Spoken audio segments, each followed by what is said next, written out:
నమస్తే, నేను మీ సతీష్. గత 2 రోజులుగా టార్గెట్ టీటీడీ చైర్మన్ బిఆర్ నాయుడుగా వైసీపీ నేతలు, ముఖ్యంగా మాజీ టీటీడీ బోర్డు చైర్మన్ భూమన కరుణాకర్ రెడ్డి, ఆ తర్వాత వైసీపీ నేత మాజీ మంత్రి అంబటి రాంబాబు ముప్పేట దాడి చేస్తున్నటువంటి ఈ పరిస్థితి. ఒకవైపున సాక్షి మీడియా కూడా ఏదైతే టికెట్లు రోజుకి 7,000 టికెట్లు అమ్ముకుంటా ఉన్నారు బిఆర్ నాయుడు గారు అంటూ చేసినటువంటి ఒక ఆరోపణ కావచ్చు, దానిపైన ఆయన మీడియా సమావేశం పెట్టి మరి ఆయన దాన్ని ఖండన కావచ్చు, అలాగే సాక్షి టీవీ పైన నష్టపరిహారం కేసు కూడా దాఖలు చేసినటువంటి ఈ ఉదంతం. మరి బిఆర్ నాయుడు గారి పైన అలాగే టీటీడీ బోర్డు పైన వైసీపీ నేతలు లేదా సాక్షి మీడియా చేస్తున్నటువంటి ఈ ముప్పేట దాడి ఎలా చూడాలి అనేటువంటి అంశం అంతా చర్చించేందుకు సీనియర్ జర్నలిస్ట్ డివిఎస్ గారు ఉన్నారు. సార్ నమస్తే. నమస్తే సార్, గడిచిన 2 రోజులుగా ఏదైతే కనుక బిఆర్ నాయుడు గారిని టార్గెట్ చేసినట్లుగా మరి సాక్షి ఛానల్లో ఒకవైపున వైసీపీ నాయకులు, ఇంకో వైపున ఒకటే ముప్పేట దాడి. ఈ రోజున దేవాదాయ శాఖ మంత్రి ఆనం రామనారాయణ రెడ్డి గారు ఆయన కూడా మీడియా సమావేశం ఏదో పెట్టారు. ఆయన కూడా జరుగుతున్నటువంటి పరిణామాలని ఖండించినటువంటి తీరు పూర్తిగా అసలు ఒక హిందూ సమాజం పైన లేదంటే కనుక దేవాదాయాల పైన దాడి కింద దీన్ని ఆయన అభివర్ణించడం, ఈ ఓవరాల్ పరిణామాలను ఎలా చూడాలి? బాలకృష్ణది ఏదో సినిమా ఉంటుంది, నాతో పెట్టుకోకు. అట్లాగే ఇప్పుడు బిఆర్ నాయుడు ఆ సినిమా చూపిస్తున్నాడా? ఇక్కడ ఉంది బిఆర్ నాయుడు అనో ఏదన్నట్టున్నాడు, నాతో పెట్టుకోవద్దు అన్నట్టుగా ఆయన ఒక సవాల్ విసిరాడు. ఇప్పుడు రాజగోపాల్ నాయుడు విసిరినటువంటి సవాల్కి మరి వాళ్ళు స్పందించారా, స్వీకరించారా? ఇప్పుడు జగన్మోహన్ రెడ్డి, భారతి మేడం మరి ఏనాడన్నా తలనీలాలు ఇచ్చారా, లేకపోతే ఆ ప్రసాదం తిన్నారా అని చెప్పి గుండు కొట్టుకోవటానికి సిద్ధమానో ఏదన్నట్టున్నాడు.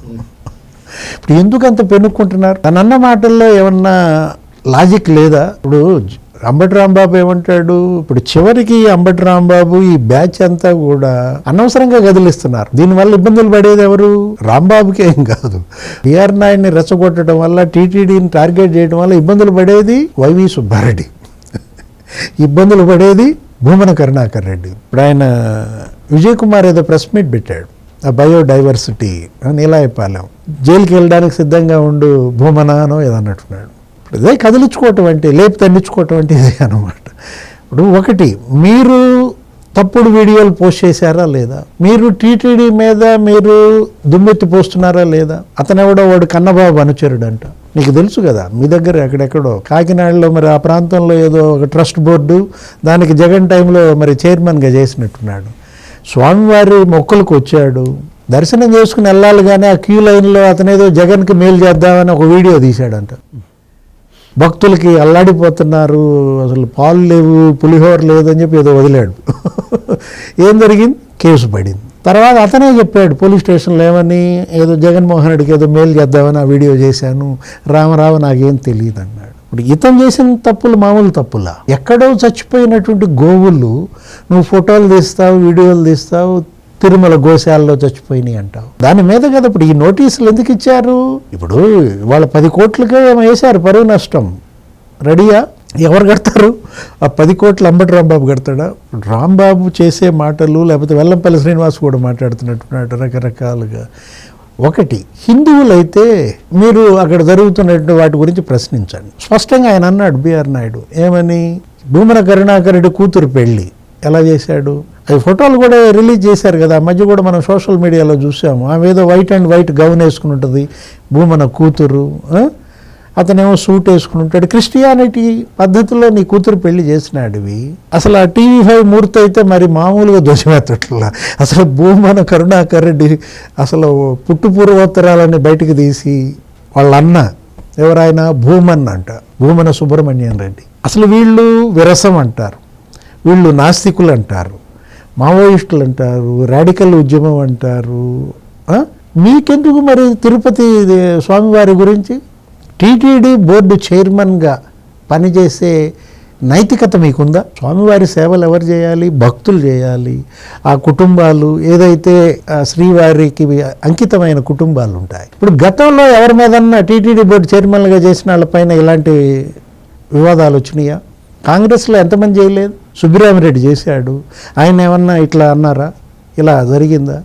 బాపిరాజు చేశాడు, కనుమూరి బాపిరాజు బ్రహ్మాండంగా తలనీలాలు ఇచ్చేవాళ్ళు.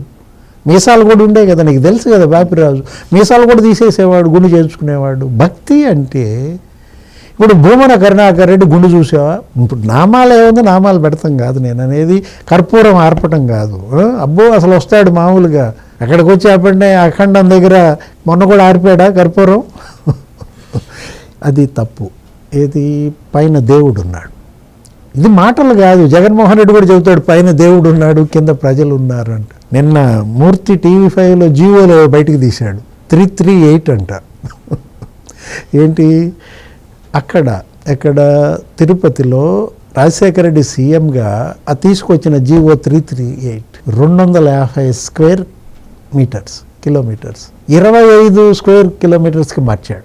7 కొండలు ఉన్నటువంటి తిరుపతి దాన్ని 2 కొండలకి పరిమితం చేశాడు.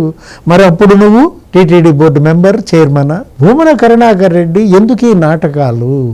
ఏమంటాడు అంబటి రాంబాబు డైమండ్ రాణి అనేసరికి ఈయనకు రోషం వచ్చిందా? ఆమె ఎందుకు మాట్లాడలేదు?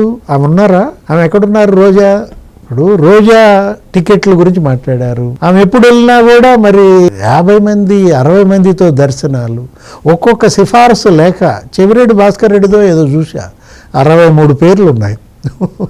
ఆ లేఖలో 63 కుటుంబాలకు దర్శనం చేయమని ఇరికిచ్చి మరీ రాసి కింద సంతకం పెట్టాడు. అసలు వీళ్ళిద్దరిదే భూమన కరుణాకర్ రెడ్డిదే హైయెస్ట్, ఒక రోజులో 1800 సిఫార్సులు అట సార్. అలాగే వైవి సుబ్బారెడ్డిది ఒకే రోజు 3400 సిఫార్సులు అని చెప్పి 7000 ఉన్నాయి.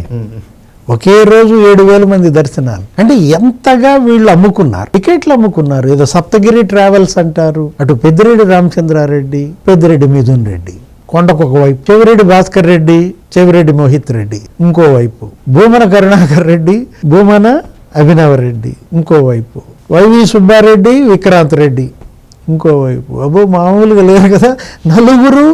4 వైపుల 4 కుటుంబాలు స్వామివారి సొమ్ము తినడమే పనిగా పెట్టుకున్నారా? అరే పాపం, కళ్ళు పోతాయి. కళ్ళు కాదు, మనం చూసాం కదా కొంతమంది ఈ విధంగా చేసినటువంటి వాళ్ళు, స్వామివారి పట్ల అపచారాలకు పాల్పడిన వాళ్ళు ఏ చావులు తెచ్చారో మనం చూసాం, కళ్ళ ముందే కనపడిన పరిస్థితి.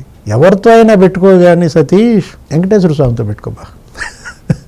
ఇప్పుడు బిఆర్ నాయుడుతో అయినా పెట్టుకోండి, కానీ వెంకటేశ్వర స్వామితో మాత్రం పెట్టుకోబాకండి.